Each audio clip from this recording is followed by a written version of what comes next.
आपण ऐकत आहात पुणे विविध भारती 101 FM, पुण्यातलं पहिलं लोकप्रिय FM चॅनल.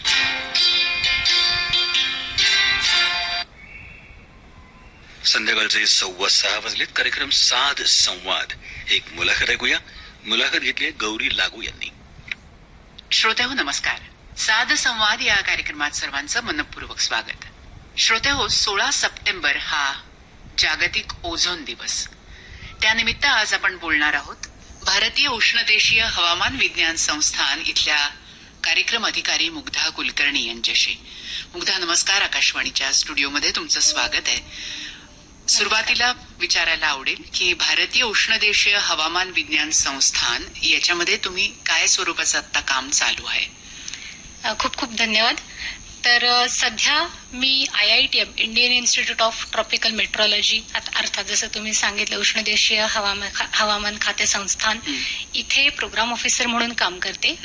तर प्रोग्राम ऑफिसर या पदासाठी विविध जबाबदारी आहेत. त्यामधली एक जबाबदारी म्हणजे क्लायमेट चेंज अंतर्गत जो भारतीय सरकारचा मिशन लाईफ अजेंडा आहे त्या अंतर्गत विविध उपक्रम राबवणे, जेणेकरून जी जागतिक तापमान वाढ आहे किंवा हवामान बदल आहे याच्यामध्ये आपल्याला पॉझिटिव्हरित्या बदल करता येऊ शकतील आणि त्यासाठी वेगवेगळ्या संस्थांमध्ये प्रचार आणि प्रसार करणे. आणि या अंतर्गत किंवा याला जोडूनच येणारा मुद्दा म्हणजे ओझोन. याच्याबद्दलची चर्चा अनेक वर्ष कानावरती पडते आहे आणि 1994 सालापासून आंतरराष्ट्रीय ओझोन दिवस साजरा होतो. ओझोनचा थर राखणं हा त्याचा मुख्य उद्देश.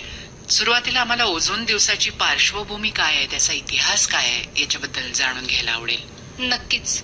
1970च्या दशकाच्या दरम्यान ओझोन विषयक वेगवेगळ्या प्रकारचे रिसर्च चालू करण्यात आले. तर त्यावेळेस ओझोनचा जो आपला लेअर आहे, बेसिकली आपण पाहिलं तर आपले वातावरण जे आपण म्हणतो 0 ते 400 किलोमीटर असा एक आपला प्रवास आणि त्याच्या पुढे हे आपण गृहीत धरतो.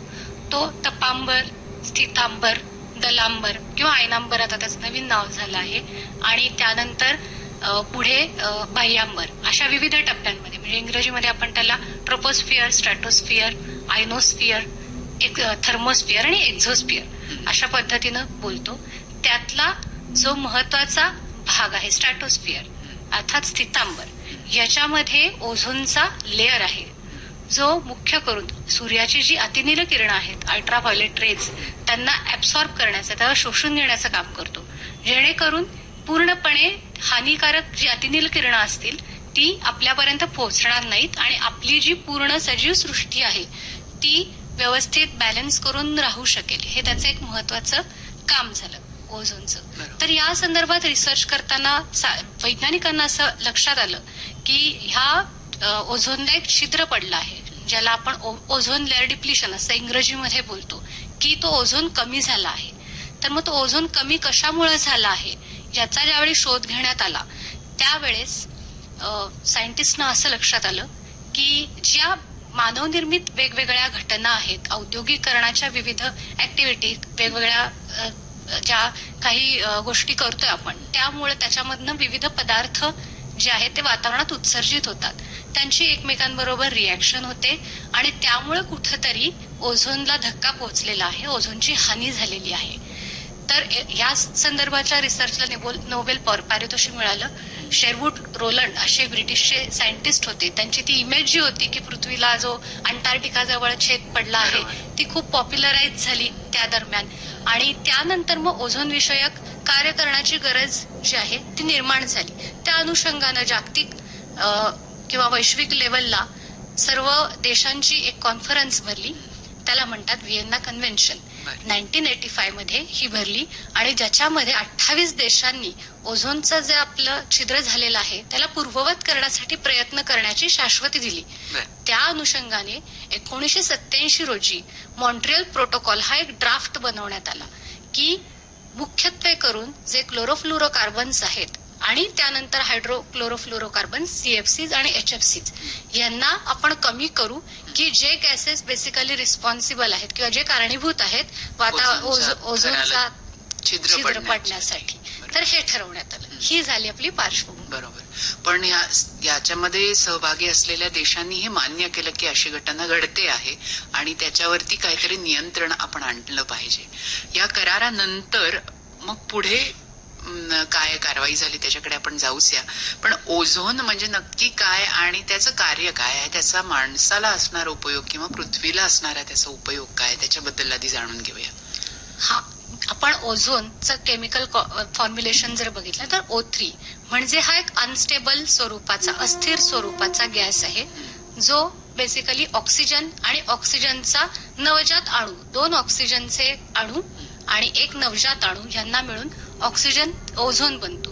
तर जो ओझोनचा आपला लेअर आहे त्याच्यामध्ये कंटिन्युअस एक चेन प्रोसेस चालू असते. जसं मी म्हणले की तो अस्थिर आहे, त्यामुळे त्याचं कंटिन्युअसली ओझोन मधून ऑक्सिजन आणि नवजात ऑक्सिजन मध्ये रूपांतर O2 आणि O मध्ये होत असतं आणि परत O2 आणि O पासून ओझोन बनत असतो.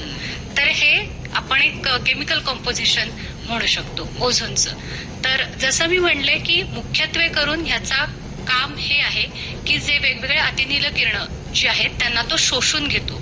पण जर तो नसेल तर मग काय परिणाम होतील हे आपण ऍक्च्युली पहिल्यांदा नुसतं ते छिद्र पडले हे लक्षात आलं इथं नाही, त्याचे वेगवेगळे परिणाम पण दिसून आले की त्वचेशी रिलेटेड कॅन्सर जे आहेत त्याच्यामध्ये वाढ झाली. अनेक प्राण्यांमध्ये जे अंटार्क्टिकामध्ये आहेत त्यांना त्याच्यामुळे धोका निर्माण झाला. बऱ्याचशा ज्या स्पेसीज आहेत अॅनिमल्सच्या त्या एक्सटिंक्ट व्हायला लागल्या, कारण त्यांना तितके किरण सहन होण्यासारखे नाहीयेत. आणि अंटार्क्टिकामध्ये आपल्याला जसं की माहिती आहे की मोठ्या स्वरूपात बर्फ आहे. तर ही जी इकोसिस्टीम आहे पूर्ण पृथ्वीची, ह्यातले सगळे घटक एकमेकांशी कनेक्टेड आहेत. तर एकाला ज्यावेळी धक्का पोहोचतो त्यावेळी पूर्ण इकोसिस्टीमला धोका निर्माण होतो.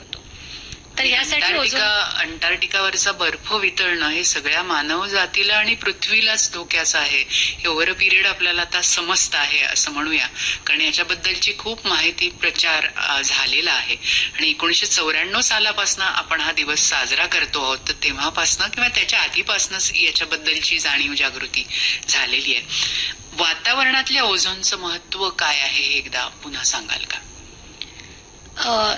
आपण जो आता बोललो तो झाला स्ट्रॅटोस्फेरिक ओझोन. या व्यतिरिक्त जो आपला 0 ते 10 किलोमीटर म्हणजे 10 ते 40 किलोमीटरचा जो आपला टप्पा आहे तो आहे आपला, जसं मी बोलले, स्थितांबर.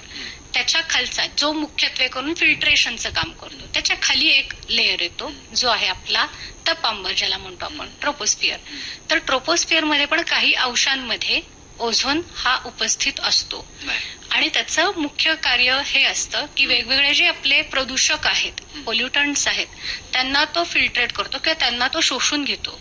पण जसं की कुठलाही घटक प्रमाणाबाहेर वाढला तर कमी होणं असेल किंवा वाढणं असेल हे सजीव सृष्टीच्या दृष्टीनं चांगलं नसतं.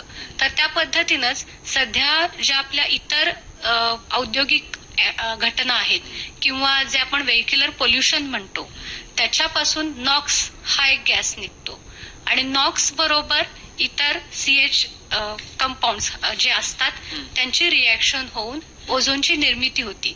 आणि त्यामुळं सध्या जो आपला खालच्या लेअर मधला 0 ते 10 किलोमीटर मधला जो ओझोन आहे त्याचं प्रमाण वाढतंय. तर हे चांगलं नाहीये. त्याच्यामुळे परत वेगवेगळे परिणाम दिसून आलेले आहेत. सो सध्याचं जर आपल्याला चॅलेंज बघायचं झालं तर 2 म्हणता येतील. एक तर आपण हे जे शिकलोय की बाबा ओझोनला छिद्र पडलं, त्यानंतर वेगवेगळ्या आपण उपक्रम हाती घेतले, आज ते रिकव्हरी होत आहे. आणि जसं आपण 2050 पर्यंत ते 1980च्या पूर्वी जसं होतं तसं पूर्ववत करण्याचा प्रयत्न करत होतो, त्या आपल्याला कंटिन्यू ठेवायचे आहेत, त्या आपल्याला सोडून नाही द्यायचे उपक्रम.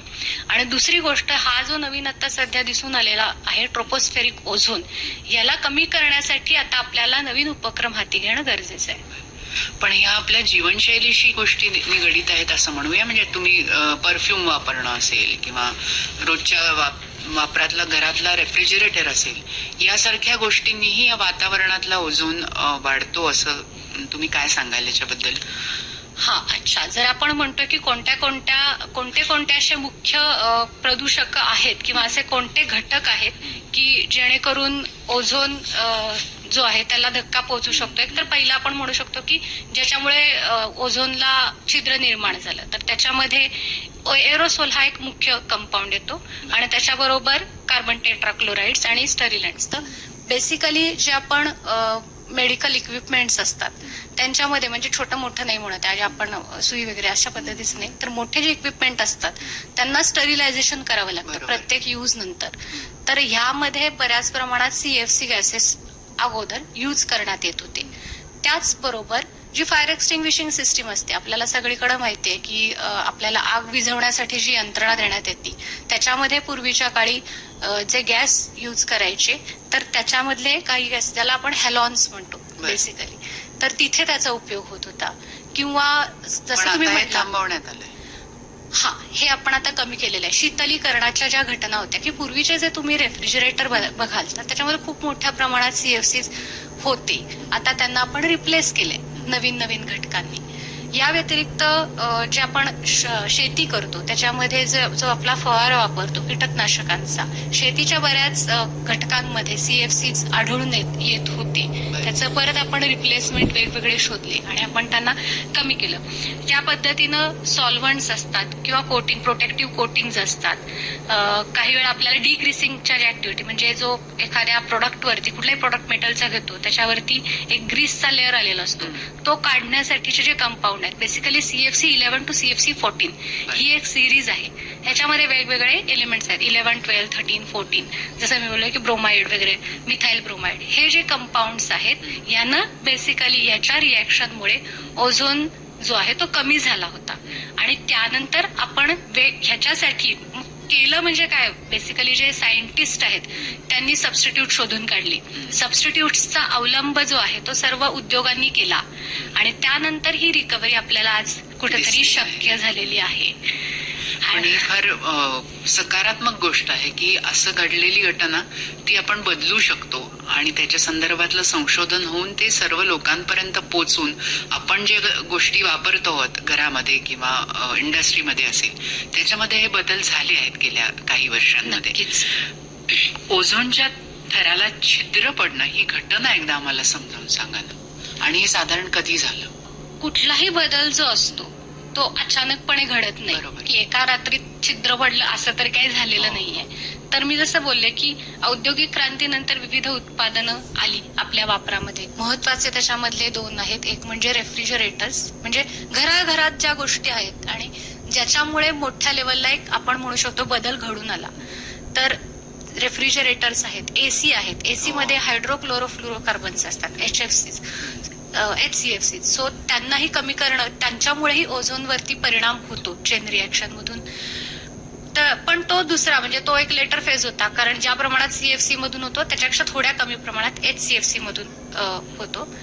तर हे घटक आहेत, हे जे सर्वसामान्य माणूस वापरतो प्रत्येक डेली आपल्या आयुष्यामध्ये, किंवा व्हेकल्स जे आहेत, व्हेकल्स पासून जो नॉक्स गॅस निघतो तर त्याच्यापासून ज्या चेन रिॲक्शन्स होतात, तर ह्या सगळ्यांमधून बेसिकली आपण असं म्हणू शकतो CFC बेसिकली केमिकल कॉम्बिनेशन बघायचं झालं तर जे आपण म्हणतो ऑक्सिजन, ओझोन जो आहे अनस्टेबल कंपाऊंड आहे आणि तो अनस्टेबलच राहिला पाहिजे, तरच ते ऑक्सिजन आणि परत चेन रिॲक्शन चालू राहील. पण समजा वातावरणात एक असा घटक उपस्थित होतो की ज्याच्याबरोबर, तिसरा घटक ओझोनच्या बरोबर, की ज्याच्याबरोबर ओझोनची रिॲक्शन होती आणि एक स्टेबल कंपाऊंड फॉर्म होते, तर त्यानंतर तुमची पुढची चेन रिॲक्शन स्टॉप झाली. म्हणजे मी अगदी सामान्य लोकांना समजेल अशा पद्धतीने समजावण्याचा प्रयत्न करते. सो CFCs मध्ये जे कार्बनचे आयटम आहेत तर त्यांच्याबरोबर ऑक्सिजन जो निर्माण झालाय तो कंबाईन होतो आणि वेगळे कंपाऊंड, स्टेबल कंपाऊंड फॉर्म होतात, आणि जेणेकरून म्हणजे ही ओझोनची रिजनरेशनची जी प्रोसेस आहे ती स्टॉप झाली. स्टॉप झाल्यामुळे एका भागामध्ये एक जो आपण अंटार्क्टिकाचा भाग म्हणतो तिकडं त्याची डेन्सिटी कमी झाली. थोडक्यात छिद्र पडलं म्हणजे जरी ती इमेज आपली पॉप्युलराइज असेल तरी सुद्धा तिकडं तो विरळ झाला. थोडक्यात ओझोनचा जो लेअर होता तर त्याला आपण ओझोनचं छिद्र असं म्हणतो. आणि 2050 सालापर्यंत आपल्याला एक विशिष्ट उद्दिष्ट गाठायचं आहे ओझोनच्या संदर्भात, तर त्याच्याबद्दल सांगा. ज्या वेळेस मॉन्ट्रियल प्रोटोकॉल केला पहिल्यांदा तर फक्त 28 देश होते की ज्यांनी याच्यावरती सह्या केल्या की आपण यांचा वापर कमी करू जेणेकरून ओझोन रिकव्हरी होईल. जसं आपण म्हणतो निसर्गामध्ये स्वतःला बॅलन्स करण्याची पृथ्वी तयार झालेली आहे, सगळे स्टेबल एलिमेंट्स आहेत म्हणूनच पृथ्वी स्टेबल राहू शकते. तर निसर्गामध्ये ही क्षमता आहे, जे आपण कोविडमध्ये पण पाहिलं की एअर पोल्युशन किती कमी झालं होतं, नद्या पण किती स्वच्छ दिसत होत्या. तर निसर्गामध्ये हिलिंग कॅपॅसिटी आहे, आपण फक्त वेळ देण्याची गरज असते किंवा जे आपण अतिरिक्त ऍक्टिव्हिटी करतोय त्यांना कमी करण्याची आवश्यकता असते. तर त्या पद्धतीनं पहिल्यांदा फक्त 28 देशांनी साईन केलं होतं. युनायटेड नेशन्समध्ये हा एकमेव अजेंडा आहे की ज्याच्यावरती युनिव्हर्सल रॅटिफिकेशन झालं त्यानंतर 2009 साली, आणि त्यानंतर किगली कन्व्हेन्शन मध्ये जे पुढचे HCFC गॅसेस आहेत त्यांना कमी करण्यासंदर्भात पण चर्चा झाली. तर टार्गेट्स असे घेण्यात आले की विकसित देशांनी खूप जास्त प्रमाणात हानी केलेली आहे, त्यामुळे त्यांना खूप स्ट्रॉंग ऍक्शन्स घेण्याची गरज आहे. तर त्यांना टार्गेट देण्यात आलं 2030चं. आणि विकसनशील देश आहेत की जे आता पुढे जात आहेत तर त्यांना थोडंसं एक फ्लेक्सिबल टार्गेट आपण म्हणू 2040 पर्यंत फेज आउट ऍक्शन प्लॅन आपण म्हणतो की हे CFCs किंवा HCFCs आहेत त्यांचा वापर पूर्णपणे बंद करणं आणि इतर घटकांचा उपयोग करणं, टेक्नॉलॉजीचा वापर करून इतर असे सबस्टिट्यूट्स काढणं की ज्यानं ओझोनला हानी होणार नाही. ह्याला म्हणतात फेज आउट ऍक्शन प्लॅन, जो 1987 साली डिस्कस झाला आणि 90s नंतर त्याची इम्प्लिमेंटेशन चालू झाली. आणि 2050 पर्यंत आपल्याला हे गाठायचं गाठायचंय. आणि पूर्ववत ओझोनचा थर करण्यासाठी ही मर्यादा आहे, कालमर्यादा 2050 आपण त्याच्या अगोदरच अचीव्ह करू. सध्या ज्या पद्धतीनं आपली संशोधन झालेलं आहे मी तेच विचारणार होते की याच्यात संशोधनाचा भाग फार महत्वाचा आहे नक्कीच. की जे हानिकारक आहे ते वजा करून पुढची गोष्ट आपण काय आणणार आहोत याचं सतत संशोधन चालू असतं. त्याच्यामुळे हे अचीव्ह होणं शक्य होईल. सध्या आपण नेहमीच बोलत असतो ते जागतिक तापमान वाढीच्या संदर्भात. तर जागतिक तापमान वाढ आणि ओझोनचा थर याचा काय आंतरसंबंध आपल्याला सांगता येईल?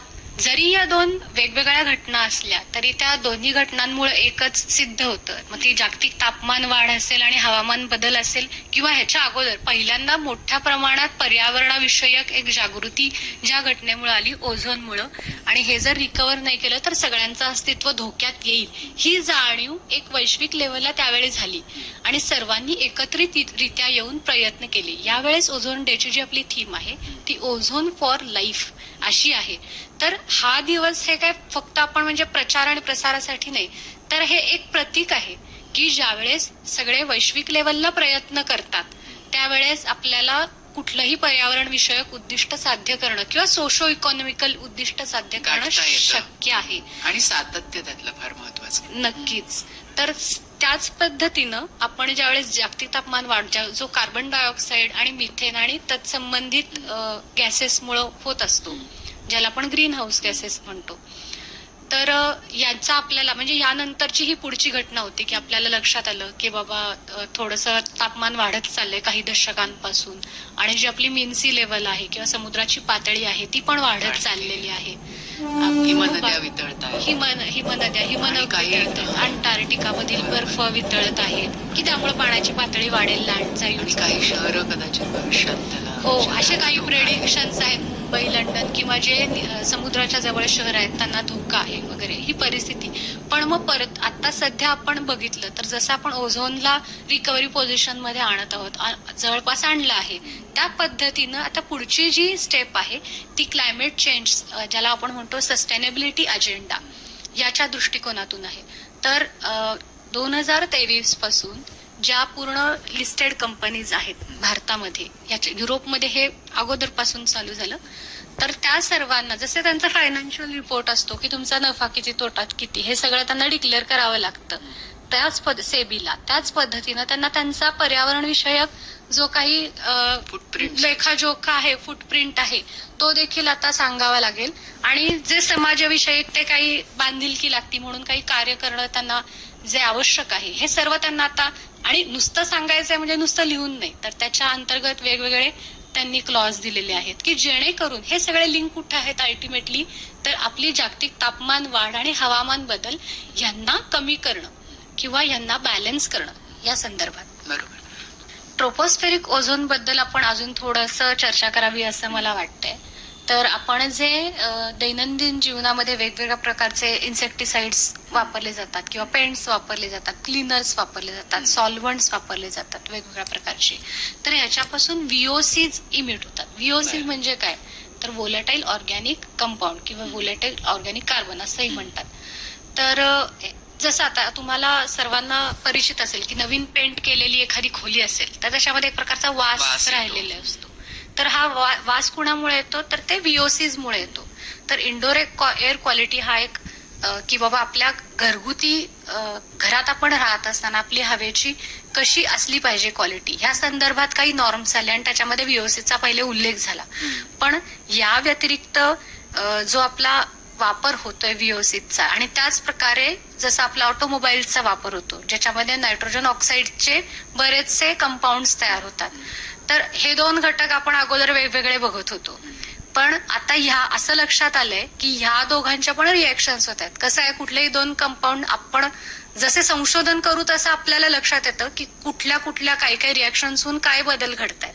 तर त्या पद्धतीचा एक बदल असा आहे की व्हीओसी आणि नॉक्स कंपाऊंड्स जे आहेत ते एकमेकांबरोबर रिॲक्ट होऊन ओझोन जो आहे अनस्टेबल स्वरूपातला किंवा जो टेम्पररी स्वरूपातला असेल तर ओझोन तयार करतात. आणि आपला ग्राउंड लेवल जो ओझोन आहे, मी जसं बोलले की तो काही प्रमाणात आवश्यक आहे आपल्याला पोल्युशन ऍब्सॉर्ब करण्यासाठी, पण त्याचं जे एक्सेस कॉन्सन्ट्रेशन आहे तो आपल्याला हानिकारक आहे. तर हानी म्हणजे माणसाच्या शरीरावर त्याचा परिणाम होऊ शकतो. हो, नक्कीच. तर हानी म्हणजे फक्त मी पर्यावरणाची हानी बोलते असं नाहीये. तर वेगवेगळ्या प्रकारचे रेस्पिरेटरी डिसीज आहेत, म्हणजे जे आपले श्वसन संस्थे संबंधित विकार असतील तर त्याचं प्रमाण वाढत चाललंय. ओझोनचा इतका परिणाम स्पेशली जी लहान मुले आहेत किंवा जे वयोवृद्ध लोक आहेत त्यांच्या श्वसन संस्थेवरती खूप जास्त प्रमाणात परिणाम होतो आणि ब्रॉन्कायटिस सारखे आजार वाढतात किंवा त्यांना परमनंट म्हणजे कायम स्वरूपाचा जो आहे त्यांना हानी पोचते श्वसन संस्थेला. आज जगात बघाल तर 1 मिलियन पेक्षा जास्त डेथ्स श्वसन संस्थे संदर्भातल्या विकारांमुळे होत आहेत. मग त्याच्यामध्ये इतर बरेच फॅक्टर्स असतील की जे ऍडअप होत आहेत, पण त्या व्यतिरिक्त स्पेशली ज्यावेळी आपण ओझोन म्हणतो त्यावेळी आपल्याला ब्रॉन्कायटिस आणि एम्फिसेमा हे 2 आजार प्रामुख्यानं आढळून येतात. आणि पहिल्यांदा छोट्या छोट्या स्वरूपात चालू होतात पण त्यानंतर पूर्णपणे इम्युन सिस्टीम वरती परिणाम होतो आणि न भरून येणारी हानी होते किंवा काही केसेसमध्ये ज्याच्या पूर्णपणे एक्सपोजर क्रोनिक एक्सपोजर म्हणतो त्यानंतर मग डेथ्स आपल्याला आढळून आल्या आहेत. हा ओझोन जास्त धोकादायक आहे माणसाच्या दृष्टीने नाही का, कारण अतिनील किरण ते रोखणं हे काम त्याचं जसं महत्वाचं आहे तसंच हेही आपण रोखणं महत्वाचं आहे की असे आजार होऊ नयेत म्हणून ओझोनची निर्मिती वातावरणात आपल्या जवळपास होऊ नये, आपल्या भोवताली होऊ नये याच्यासाठी काळजी घ्यायला पाहिजे. हो, म्हणजे पहिल्यांदा आपण म्हणत होतो की ओझोनची निर्मिती व्हायला पाहिजे कारण छिद्र पडलंय, पण तो जसं मी बोलले की तो स्ट्रॅटोस्फिअर मधला ओझोन होता. पण ज्यावेळी ग्राउंड लेवल ओझोन बद्दल बोलतो त्यावेळेस त्याचंही प्रमाण मर्यादित असणं खूप आवश्यक आहे. आपल्या जीवनशैलीशी याचा काही संबंध आपण लावू शकतो का? कारण जीवनशैलीमध्ये छोटे छोटे जर बदल केले नक्कीच तर याचा उपयोग होईल असं. ओझोन म्हणाल किंवा इतर कुठलाही जसं आपण क्लायमेट चेंज ऍक्शन प्लॅन वगैरे या सगळ्या गोष्टी बोलतो किंवा मी जसं बोललो मिशन लाईफ हा एक गव्हर्नमेंटनं अजेंडा घेतला आहे. तर हा ह्याच्यामधला एक महत्वाचा घटक आहे सस्टेनेबल लाईफस्टाईल किंवा सातत्यपूर्ण जीवनशैली, शाश्वत जीवनशैली जी पर्यावरणाशी पण पूरक असेल, जेणेकरून आपल्या बरोबरच इतर जे नैसर्गिक घटक आहेत त्यांचा पण समतोल राखला जाईल आणि या पृथ्वीचं अस्तित्व टिकून राहील.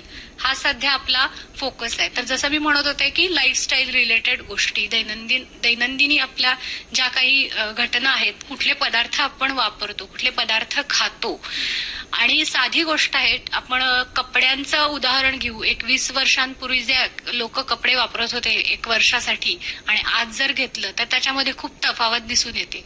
आणि एक कपडा निर्माण करण्यासाठी कित्येक प्रकारचे केमिकल्स वापरले जातात, कित्येक प्रमाणात एनर्जी म्हणजे ऊर्जा वापरली जाते, पाण्याचा खूप प्रचंड प्रमाणात वापर होतो आणि प्रचंड प्रमाणात प्रदूषण होतं. टेक्स्टाईल इंडस्ट्री ही सगळ्यात जास्त one of the most pollution intensive industry. म्हणजे मी फक्त एक उदाहरण देते कपडे हे. पण या व्यतिरिक्त आपली फूड सिस्टीम जी आहे आता त्याच्यामध्ये पण आपण सस्टेनेबल ऍग्रिकल्चर हा एक प्रकार आलेला आहे. खतांचा वापर होतोय, वेगवेगळ्या प्रकारचे हे आपण अगोदर कधी ऐकले नव्हते असे आजार अनेक लोकांमध्ये म्हणजे लहानपणापासून मुलांमध्ये दिसून येतात. कारण आपण जे अन्न खातोय त्याच्यामध्येच ती सगळी रासायनिक द्रव्य आपल्या पोटात जातात. नक्कीच आपले जे आजी आजोबा असतील त्यांची तब्येत आणि आपली तब्येत ही कुठे आता सध्या आपण तुलनाच करू शकत नाही. आणि महत्वाचा घटक हाच आहे की आपण जे खातोय त्याच्यामध्ये किती प्रमाणात रसायने वापरली गेलेली आहेत यावरती सध्या नियंत्रण राहिलेलं नाहीये. सो हे सगळे घटक आहेत की आपण किती पदार्थ लाईफस्टाईलच्या अपग्रेडेशनच्या नादात आपण किती प्रमाणात पर्यावरणाचा ऱ्हास करत चाललो याचा विचार करण्याची आपल्याला सध्या गरज आहे. जुनं सोडून नव्याच्या पाठीमागे धावताना हा विचार मागे पडतोय त्याच्यात की हे पर्यावरणपूरक आपलं जगणं आहे की नाही, आपला वापर पर्यावरणपूरक आहे का नाही. सुरुवातीला तुम्ही मिशन लाईफचा उल्लेख केलात तर त्याच्याबद्दल जाणून घ्यायला आवडेल. नक्कीच. मिशन लाईफ हा भारतीय सरकारचा उपक्रम आहे ज्याच्यामध्ये त्यांनी 7 वेगवेगळे ऑब्जेक्टिव्ह घेतलेले आहेत आणि त्याच्यामध्ये हे सगळे पर्यावरणाशी निगडीत आहेत अर्थात. तर त्याच्यामध्ये पाणी वाचवणे, ऊर्जा वाचवणे, लाईफस्टाईल जसं आता मी एक बोलले हा, त्यानंतर प्रचार आणि प्रसार, ई वेस्ट, वेस्ट रिडक्शन, असे आम्ही 7 प्रकार त्याच्यामध्ये केलेले आहेत. आणि त्याच्या प्रत्येक एक अजेंडा पॉइंट वरती आम्ही वेगवेगळे उपक्रम राबवतो. तर त्या उपक्रमांचं स्वरूप काय आहे ते ऐकायला आवडेल. हा, तर पुण्यामध्ये IITM हे झोनल सेंटर आहे. त्याच प्रकारे मुंबईमध्ये BNHS आहे आणि अशा प्रकारे अनेक संस्थांवरती गव्हर्नमेंटनं ही जबाबदारी सोपवलेली आहे की नुसतंच म्हणजे असं नाही की आता याच्यामध्ये एक आलं जसं मी बोलले प्रचार आणि प्रसार अवेअरनेसचा भाग ज्याच्यामध्ये मी शाळेतली मुले किंवा कॉलेज स्टुडंट्स असतील किंवा इतर काही संस्था आहेत ज्या रिसर्चमध्ये काम करतायत यांच्यामध्ये हा एक भाग झाला. पण दुसरं जसं आपण म्हणतो 10 भाषणबाजी करण्यापेक्षा एक कृती महत्वाची असती. तर त्या पद्धतीनं नुसतंच याचं स्वरूप आपण इथपर्यंत मर्यादित न ठेवता फक्त अवेअरनेस पुरतं आपण ऍक्च्युअली ऑन ग्राउंड बरेच उपक्रम राबवतो.